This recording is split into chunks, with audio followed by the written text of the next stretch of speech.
Welcome to ITLS academy. मैं प्रांजलि पांडे आज आप लोगों को द दिल्ली सुल्तान पार्ट 2 पढ़ाऊंगी। तो सबसे पहले हम देखते हैं what Minhaj E Siraj thought about Razia. Minhaj E Siraj thought that the queen's rule went against the ideal social order created by God, in which women were supposed to be subordinate to men. He therefore asked, in the register of God's creation, since her account did not fall under the column of man, how did she gain from all the her excellent qualities? यानी मिन्हाज सिराज एक अथर है, वो रजिया के बारे में कैसे thoughts रखता है ये इसमें बताया गया है। मिन्हाज सिराज का थॉट्स था कि गॉड ने जो सोशल ऑर्डर बनाया है उसके अकॉर्डिंग वुमेन्स को मेंस के अधीन होना चाहिए। इस तरह रजिया का शासन इस ऑर्डर के अगेंस्ट है, इसलिए वो गॉड से एक क्वेश्चन में पूछता है। वो पूछता है गॉड के क्रिएशन में जो रानी है वो मैन के कॉलम में नहीं आती, तो रानी के इतने सारे क्वालिटीज का क्या मतलब निकलता है। यानी कि जो रजिया है उसकी जो रानी है वो जब मैन के कॉलम में नहीं आती है तो उसके इतने सारे क्वालिटीज रखने का कोई मतलब नहीं निकलता। यानी कि वो रजिया के रानी बनने के अगेंस्ट है, क्योंकि वो मानता है कि जो सोशल ऑर्डर गॉड ने बनाया है उसके अगेंस्ट रजिया रानी बनी है। और देखते हैं on her inscriptions and coins Razia mention that she was the daughter of sultan Iltutmish. This was in contract to the queen Rudramadevi 1262-1289 of the Kakatiya dynasty of Warangal, part of modern Andhra Pradesh. Rudramadevi changed her name on her inscriptions and pretended she was a man. Another Queen Didda ruled in Kashmir 980-1003. Her title is interesting. It comes from Didi or elder sister, and obviously affectionate term given to a loved ruler by her subjects. इसमें बताया गया है रजिया ने अपने inscriptions का मतलब अभिलेख होते थे, पत्थर पे लेख लिखवाया जाता था। और कॉइन्स में रजिया ने लिखवाया है कि वह इल्तुतमिश की बेटी है, यानी कि वो अपने आप को एज ए वुमेन शो करना चाहती थी, इसलिए उसने लिखवाया कि वह इल्तुतमिश की बेटी है। लेकिन दूसरी तरफ आज का मॉडर्न का जो आंध्र प्रदेश है वहाँ वारांगल में एक टाइम पीरियड में ककातिया डायनेस्टी का राज्य था, और उस डायनेस्टी की जो रानी थी उनका नाम था रुद्रमा देवी, और वो अपने आप को एज ए मैन दिखाती थी, यानी कि इंस्क्रिप्शन वगैरह में अपने आप को एज ए मैन शो करती थी तो वो वुमेन, लेकिन वो इंस्क्रिप्शंस में अपने आप को एज ए मैन दिखाती थी। और अनदर क्वीन दिद्दा, और दूसरी तरफ कश्मीर में एक और वुमेन रूलर थी जिनको लोग वहां दिद्दा कहते थे, उन्हें दिद्दा टाइप का टाइटल मिला था। 1980 से 1003 के आसपास में उनका शासन था, और उनका जो ये टाइटल था बहुत ही इंटरेस्टिंग था। लोग उन्हें प्यार से ये टाइटल दिए थे दिद्दा, और उनको दीदी बोलते हैं। यानी कि इसमें उन 3 वुमेन रूलरों के बारे में बताया गया है, और ये बताने की कोशिश की गई है कि कैसी सिचुएशंस थी, कितना जेंडर गैप था, क्या लोग वुमेन्स रूलर्स के बारे में क्या लोग थॉट्स रखते थे। तो कुछ वुमेन रूलर्स ने अपने आप को एज ए वुमेन दिखाया था, कुछ लोगों ने अपने आप को एज ए मैन शो किया, यानी कि उस टाइम पीरियड में भी वुमेन रूलर्स मिला करती थी। ये बात इसमें बताया गया है। अब हम देखेंगे from garrison town to empire the expansion of the Delhi Saltanat. अब हम इसमें दिल्ली सल्तनत के एक्सपेंशन के बारे में पढ़ेंगे, उसके विस्तार के बारे में पढ़ेंगे। From garrison town to empire. अब उनका दिल्ली सल्तनत के एक्सपेंशन के बारे में इसमें पढ़ेंगे। गैरिसन सिटी से एम्पायर तक कैसे फैला हुआ था इनका शासन, ये चीज देखेंगे। तो यहाँ आप एक मैप देख पा रहे होंगे, इसमें सल्तनत पीरियड के गैरिसन टाउन को दिखाया गया है कि सल्तनत टाइम पीरियड में जो गैरिसन होता था, गैरिसन का मतलब था आर्मीज।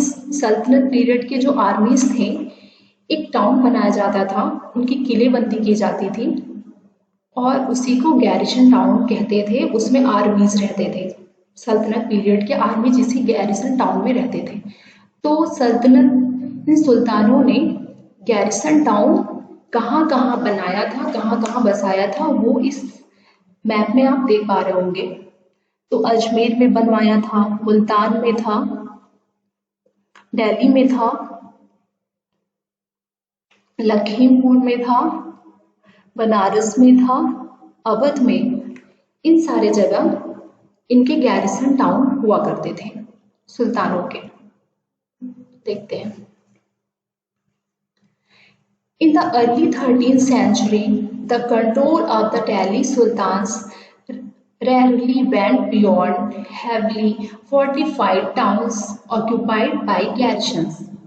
The sultans seldom controlled the hinterland of the cities and were therefore dependent upon trade, tribute, or plunder for supplies. 13th century में दिल्ली सुल्तान का शासन गैरिसन टाउन के आसपास तक ही फैला था। यानी कि 13th सेंचुरी में जो दिल्ली के सुल्तान थे, इनका शासन गैरिसन टाउन, जहाँ जहाँ ये गैरिसन टाउन बसाए थे, वहीं तक इनका शासन फैला था। इनका कंट्रोल अंदर के रीजन में नहीं था, यानी कि जहाँ तक गैरिसन टाउन था वहीं तक केवल इनका राज्य फैला हुआ था। जो इंडिया के जो इंटरनल एरियाज थे वहां तक इनका राज्य, इनका शासन नहीं फैला था। और इसलिए वो ट्रेड और टैक्स और प्लंडर पे पूरी तरह डिपेंड थे। यानी कि वो पूरी तरीके से जो आने जाने वाले लोग होते थे उनको लूट करके, और जो ट्रेड रूट होते थे पूरी तरीके से ये ट्रेड से ही सारा सब कुछ अपना मंगाते थे। पूरी तरह से इन्हीं चीजों पे वो डिपेंड थे। Controlling garrison towns in distant Bengal and Sindh from Delhi was extremely difficult. Rebellion, war, even bad weather could snap fragile communication routes. The state was also challenged by Mongol invasions from Afghanistan and by governors who rebelled at any sign of the Sultan's weakness. The Sultanate barely survived the challenges. Its expansion occurred during the reasons of Ghiyasuddin Balban, Alauddin Khilji and Muhammad Tughlaq. Controlling garrison town in distant Bengal and Sindh from Delhi was extremely difficult. इस paragraph में बताया गया है कि जो garrison town in लोगों ने बसाया था, दिल्ली के सुल्तानों ने, वो दिल्ली से काफी दूर हुआ करते थे। जैसे कि बंगाल में हुआ, सिंध में हुआ, यहाँ सब तो इन लोगों ने अपने गैरिसन टाउन्स बसा रखे थे। और इस पे कंट्रोल करना दिल्ली से बहुत ही डिफिकल्ट था, क्योंकि दिल्ली कहीं ना कहीं सिंध और बंगाल से बहुत ज़्यादा दूरी पे है।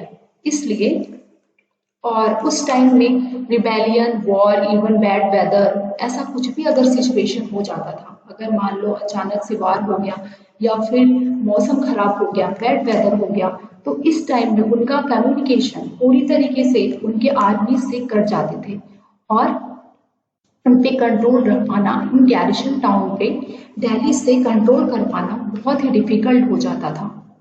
और अक्सर उस टाइम में इन सुल्तानों के लिए और भी काफी चैलेंज थे। जो मंगोल्स होते थे और अफगानिस्तान से के जो गवर्नर होते थे, अक्सर सुल्तानों के कमजोरी का फायदा उठाते थे। उन्हें पता था कि इनके पास अभी टेक्नोलॉजी की कमी है और इस तरह अक्सर इन पे अटैक कर दिया करते थे। तो सल्तनत बैरली सर्वाइव दिस चैलेंज, और बहुत मुश्किल से जो दिल्ली के सुल्तान होते थे इस चैलेंज को फेस कर पाते थे। Its expansion occur during the Ghiyasuddin Balban, Alauddin Khilji and Mohammad Tughlaq के टाइम पीरियड में इनके सल्तनत का विस्तार होता है। तो इस तरह हमने इस पैराग्राफ में देखा कि दिल्ली के सल्तनत का एक्सपेंशन कैसे होता है, मतलब क्या क्या चैलेंजेस थे और कहाँ तक इनके सल्तनत का एक्सपेंशन था।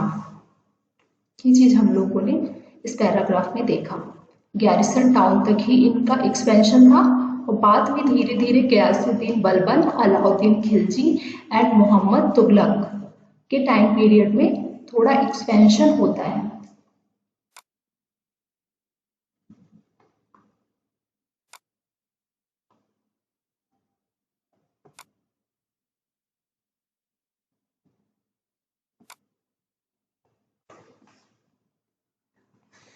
These lands were given to peasants and agriculture was encouraged. New forts and towns were established to protect trade routes to promote regional trade. The second expansion occurred along the external frontier of the Sultanate. Military expedition into southern India started during the reign of Alauddin Khilji and culminated with Muhammad Tughlaq. In their campaign, Sultanate armies captured elephant, horses, and slaves and carried away precious metals. हम अब इस paragraph में देखेंगे these lands were given to peasants and agriculture was encouraged, यानी कि धीरे धीरे गयासुद्दीन बलबन और खिलजी, मोहम्मद तुगलक के टाइम में सल्तनत का एक्सपेंशन धीरे धीरे होने लगता है और अब इंडिया के बहुत से एरियाज पर इनका कंट्रोल हो जाता है दिल्ली के सुल्तानों का। खास करके गंगा यमुना के दोआब की फॉरेस्ट को ये क्लीन करके उस एरियाज को क्या करते हैं, प्लीजेंट को दे देते हैं और एग्रीकल्चर को प्रमोट करते हैं। इस तरह ट्रेड रूट और ट्रेड एरियाज की सेफ्टी के लिए नए फोर्टिस यानी कि किले बनवाते हैं और नए नए शहर भी ये बसाते हैं। प्रमोट रीजनल ट्रेड, इस तरह ये प्रादेशिक व्यापार को बढ़ावा देते हैं। तो अब धीरे धीरे बलबन, खिलजी, मोहम्मद तुगलक के टाइम पीरियड में इनके सल्तनत का एक्सपेंशन होना शुरू हो गया और अब ये एरियाज पे और जिस एरियाज पे इन्होंने कंट्रोल किया था उस एरियाज को अब ये पीजेंट्स को दे दिए, वहां पे एग्रीकल्चर होने लग गया और अब धीरे धीरे ये यहाँ से ट्रेड करने लगेंगे, किले बनवाएंगे और कुछ शहर बसाएंगे। ये सारी चीजें हमने इसमें देखा। तो अब देखते हैं the second expansion occurred along the external frontier. अब हम देखते हैं कि इनका दूसरा अभियान जो था वो बाहरी क्षेत्रों में था।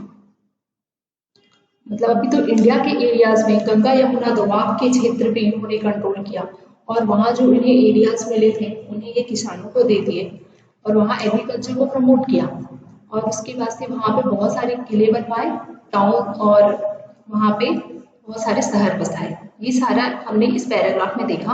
अब सेकेंड पैराग्राफ में इनका जो एक्सपेंशन है वो बाहरी यानी कि इंडिया के बाहरी क्षेत्रों में इनका एक्सपेंशन देखते हैं।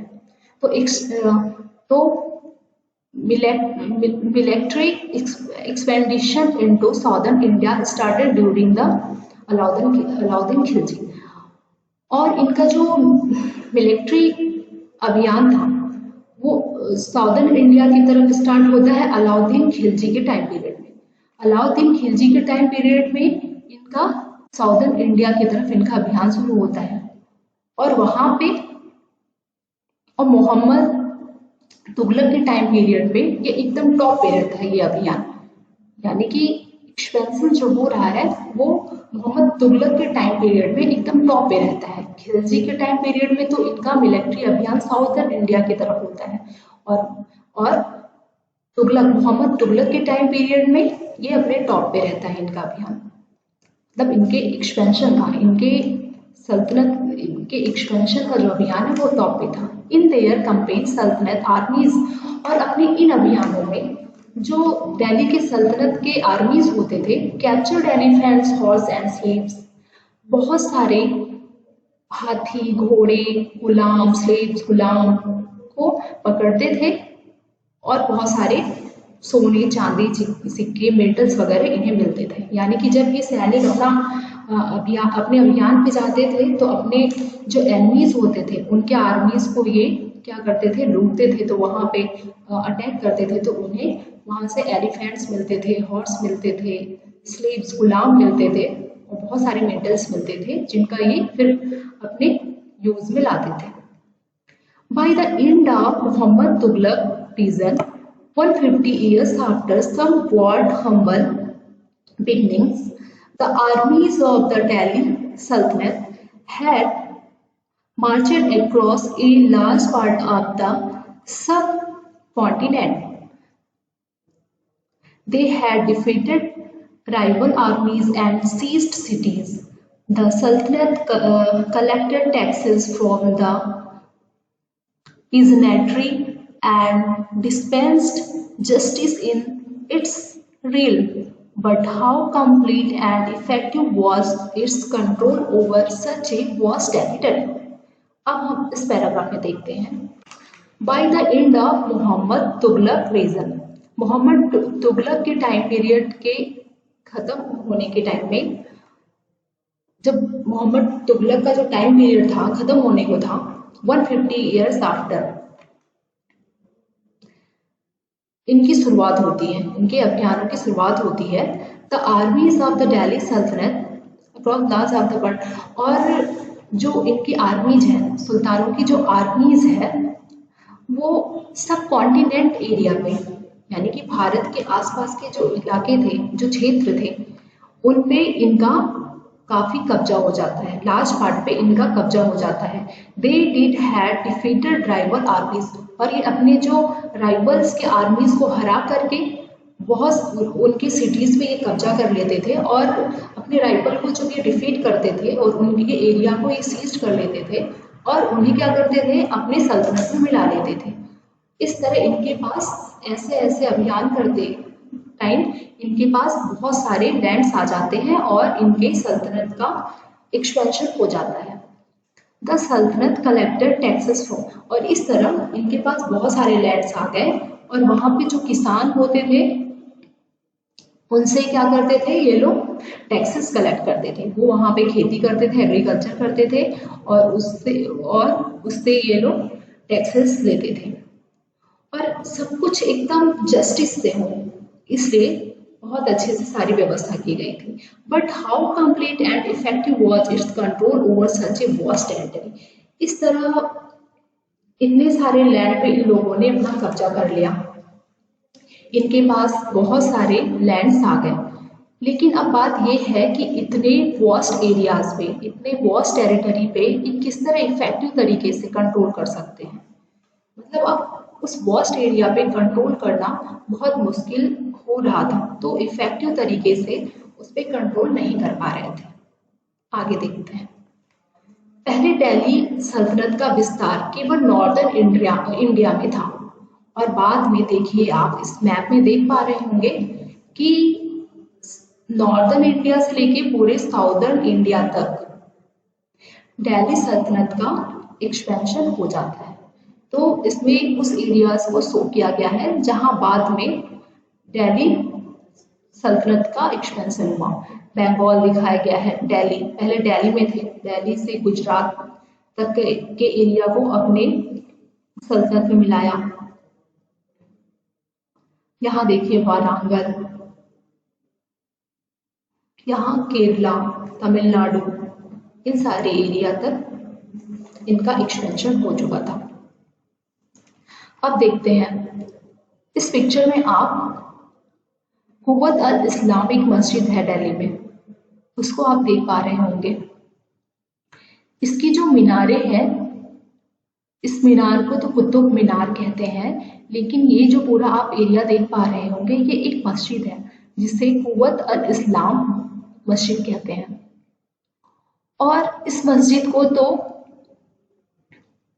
12th सेंचुरी में बनवाया था अलाउद्दीन खिलजी एंड तुगलक डायनेस्टीज के लोगों ने इस मस्जिद को बनवाया था। लेकिन इस मीनार को कुतुबुद्दीन ऐबक, इल्तुतमिश एंड फिरोज शाह तुगलक, इन 3 लोगों ने मिलकर इस कुतुब मीनार को बनाया था। तो इसमें देखते हैं द मस्जिद के बारे में बताया गया कि मस्जिद होता क्या है। तो इसने बताया है the mosque is called a masjid in Arabic literally a place where a Muslim. हाँ, तो इसमें ये बताया गया है कि मस्जिद एक ऐसी जगह होती है जहाँ पे मुस्लिम लोग इकट्ठा होते हैं और फ्राइडे के दिन ये लोग नमाज पढ़ते हैं। ही आल्सो, और ये उन इकट्ठा हुए लोगों में एक सबसे ज्यादा जो लर्नेड मैन होता है उनको ये अपना लीडर बनाते हैं और उन्हें इमाम कहते हैं। और ये जो इमाम होते थे ये वहां इकट्ठा हुए लोगों को एक उपदेश देते थे। इस उपदेश को खुतबा कहा जाता था। फ्राइडे के दिन अक्सर आपको देखने को मिलता होगा कि मस्जिद में जो मौलवी होते हैं वो खुतबा पढ़ते हैं। ड्यूरिंग प्रेयर मुस्लिम स्टैंड फेसिंग मक्का, और प्रेयर करते टाइम ये जो मुस्लिम होते थे वो मक्का के सामने फेस करके, मक्का साइड में फेस करके खड़े होते हैं। The India this is to the west, और इंडिया में ये वेस्ट की तरफ पड़ता है। दिस इज कॉल्ड द किबला, और इसे किबला कहा जाता है। तो इस तरह हमने यहाँ पे मस्जिद के बारे में देखा। आप यहाँ नीचे देख पा रहे होंगे बेगमपुरी मस्जिद के बारे में बताया गया है। और बेगमपुरी मस्जिद को दिल्ली की कैपिटल में, जहाँ बना कैपिटल दिल्ली में ही बनाया था तुगलक ने, मोहम्मद तुगलक ने, वहीं पे ये बेगमपुरी मस्जिद बनाई गई थी। और इसे विश्व की शरणास्थली भी बोलते हैं। तो इस तरह हम लोगों ने यहाँ बेगमपुरी मस्जिद को देखा, यहाँ पे कुतुब मीनार एंड कुव्वत अल इस्लाम मस्जिद के बारे में देखा, मस्जिद के बारे में पढ़ा। अब देखते हैं A closure look administration and consolidation under the Khilji and Tughlaq. तो अब हम इसमें एक क्लोजर लुक देखेंगे इनके एडमिनिस्ट्रेशन का, इनके एडमिनिस्ट्रेशन एंड कंसोलिडेशन का, खिलजी एंड तुगलक के एडमिनिस्ट्रेशन एंड कंसोलिडेशन को हम लोग देखेंगे इसमें। The consolidation of A kingdom as vast as the Delhi Sultanate needed reliable governor and administrator rather than appointing aristocrat and last chieftains as governors. The early Delhi Sultanates, especially Iltutmish, favored their special slaves purchased for military services called badanga in Persian. They were carefully trained to man some of the most important political office in the kingdom. Since they were totally dependent upon their master, the Sultan would trust and rely upon them. तो अब हम देख लेते हैं कि खिलजी और तुगलक के time period में उनका एडमिनिस्ट्रेशन और कंसोलिडेशन कैसा था। उसके बारे में देखते हैं।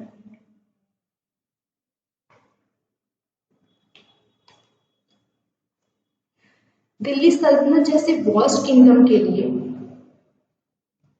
रिलायबल गवर्नर एंड एडमिनिस्ट्रेटर की जरूरत थी। दिल्ली का जो एरिया था वो बहुत वास्ट था, तो इसके लिए वहाँ पे रिलायबल गवर्नर की जरूरत पड़ती, वहाँ के एडमिनिस्ट्रेटर और अच्छे एडमिनिस्ट्रेटर की जरूरत थी। Rather than appointing Aristogeta and Lanchon chieftain governor, early Delhi Sultan, especially Iltutmish, were their special slaves for citizens. इस तरह मतलब वहाँ पे दिल्ली जैसे वास्ट एरिया पे अच्छे से रूल करने के लिए गवर्नरों की और अच्छे एडमिनिस्ट्रेटर की जरूरत थी। तो अर्ली दिल्ली सुल्तान, जो अर्ली टाइम की दिल्ली के सुल्तान थे, स्पेशली इल्तुतमिश, जो इल्तुतमिश था, तुगलक इल्तुतमिश जो था, वो अक्सर स्लेव्स, स्पेशल स्लेव्स खरीदता था फॉर मिलिट्री सर्विस। अपने मिलिट्री सर्विस के लिए वो स्लेव्स, गुलाम को खरीदता था, और इन गुलामों को बदंगा कहा जाता था। बदंगा, यहाँ आप देख पा रहे हैं बदंगा। और गुलामों को यानी कि स्लेव्स को ही पर्सियन में बदंगा कहा जाता था। They were carefully trained to man some the most important political office in the kingdom. और ये जो बदंगा होते थे, ये जो स्लेव्स होते थे, इनको बहुत केयरफुली ट्रेन किया जाता था। और कभी कभी ये मिलिट्री के काम में तो आते थे, और कभी कभी इन्हें इम्पोर्टेंट पॉलिटिकल काम करने के लिए भी, किंगडम के इम्पोर्टेंट पॉलिटिकल काम करने के लिए भी इन्हें रखा जाता था, इसलिए इन्हें बहुत अच्छे से ट्रेन किया जाता था। Since they were totally dependent upon their master, और इस तरह जो स्लेव्स थे वो पूरी तरीके से अपने राजा के प्रति वे एकदम पूरी तरीके से डिपेंड होते थे। The sultan could trust and rely upon them, और जो दिल्ली का सुल्तान होता था वो भी पूरी तरीके से इस पर ट्रस्ट करता था और इन्हीं के ऊपर पूरी तरीके से निर्भर रहता था। तो इस तरह हमने अपने इस चैप्टर में आज देखा कि दिल्ली सल्तनत का एक्सपेंशन कैसे होता है, और फिर हमने कुछ मस्जिद के बारे में देखा जो कि अलाउद्दीन खिलजी इल्तुतमिश के टाइम पीरियड में बनवाए गए, मोहम्मद तुगलक के टाइम पीरियड में बनवाए गए। और फिर हमने लास्ट में देखा कि खिलजी और तुगलक के टाइम पीरियड में एडमिनिस्ट्रेशन कैसे था, कैसे इनका एडमिनिस्ट्रेशन कंसोलिडेशन कैसा था, इनके बारे में हमने देखा। अब देखते हैं द स्लेव्स रेदर देन सन। इनके जो गुलाम होते थे वो इनके बेटों से बढ़ के थे। The sultans were advise slave whom one has brought up and promoted must be looked after, for it needs a whole lifetime and would love to find a worthy and experienced slave. Wise men have said that a worthy and experienced slave is better than a son. तो इसमें बताया गया है कि जो ये slaves होते हैं, जिसका पिछले पैराग्राफ में हमने चर्चा किया, तो इसमें बताया गया है कि जो स्लेव्स थे ये सुल्तानों के बेटों से भी बढ़ के हुआ करते थे। और सुल्तान इस तरह एडवाइस करते हैं, कहते हैं, सुल्तान इन गुलामों के बारे में कहते हैं, बताते हैं, slaves who one has brought up and promoted, मतलब एक जो गुलाम होता है जिसको हम खरीदते हैं और जिन्हें हम प्रमोट करते हैं, उनका हमें पूरे लाइफ टाइम देखभाल करना चाहिए, क्योंकि बहुत बाई लक से ही हमें इतने अच्छे और एक्सपीरियंस गुलाम मिलते हैं। और कुछ वॉइस मैन कहते हैं कि जो वर्दी एंड एक्सपीरियंस स्लेव जो होते हैं, गुलाम होते हैं, वो बेटों से भी बढ़ के होते हैं। तो कुछ बुद्धिमान लोगों ने भी कहा था कि ये जो गुलाम है, ये जो वर्दी एंड एक्सपीरियंस गुलाम होते हैं वो बेटों से भी बढ़ के होते हैं। यानी कि सल्तनत पीरियड में जो गुलाम हुआ करते थे वो सुल्तानों के बेटों से भी बढ़ के हुआ करते थे। यही बात इसमें बताने की कोशिश की गई है। अब देख लेते हैं The Khilzis and Tughlaqs continue to use Badanga and also raised people humble birth who were often their clients to high political positions. They were appointed as generals and governors. However, however, this also introduced an elements of political instability. The Khilji and Tughlaq continue to use बदंगा। जो खिलजी थे और तुगलक थे, बदंगा यानी कि गुलामों के प्रचलन को ये लोग कंटिन्यू रखते हैं। और ये क्या करते थे, जो तुगलक थे और खिलजी थे, ये गुलाम को रखते थे और साथ साथ में क्या करते थे, जो छोटे कास्ट में यानी कि जहाँ लोअर कास्ट के लोगों को ये क्या करते थे, हाई पॉलिटिकल पोजीशन दे देते थे। यानी कि जो लोअर कास्ट के लोग होते थे उनको भी ये हाई पॉलिटिकल पोजीशन दे देते थे। They were appointed as generals and governors. और ये क्या करते थे, खिलजी और तुगलक जो थे सुल्तान,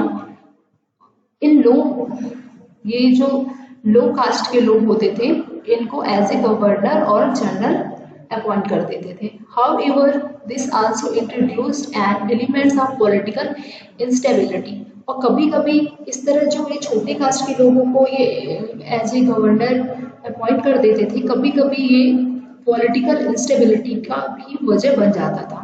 इस तरह हमने इसमें देखा कि वो गुलामों को और जो छोटे कास्ट के लोग होते थे उन्हें हाई पोजीशन दे देते थे, और बाद में कभी कभी ये पॉलिटिकल इंस्टेबिलिटी का भी वजह बन जाता था। यानी कि जो जायज़ सी बात है, जो लो कास्ट के लोग होते हैं उन्हें शासन के बारे में अच्छे से नहीं पता होता था, इस तरह कभी कभी पॉलिटिकल इंस्टेबिलिटी आ जाती थी। Slaves and clients were loyal to their master and patrons, but not to their peers. New sultans had their own servants. As a result, the accession of a new monarch often saw conflict between the old and the new nobility.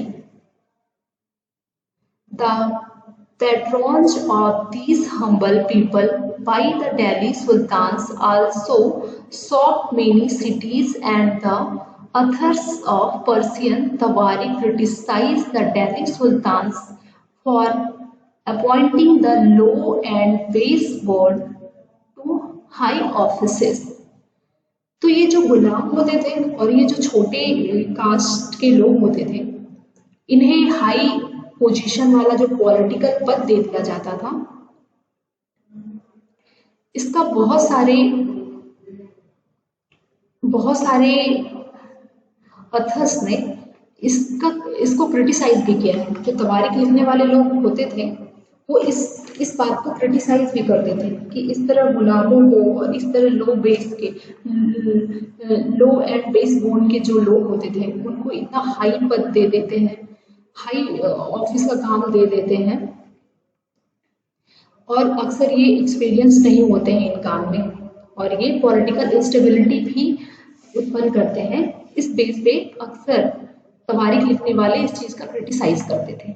और जो गुलाम होते थे, जो slaves होते थे, वो अक्सर क्या करते थे कि अपने सुल्तानों के लिए वफादार रहते थे, लेकिन उनके जो बेटे आते थे, जो सुल्तान है, सुल्तान के जो बेटे आते थे, उनके लिए ये वफादार या फिर कह लेते हैं उनकी बातें नहीं मानते थे।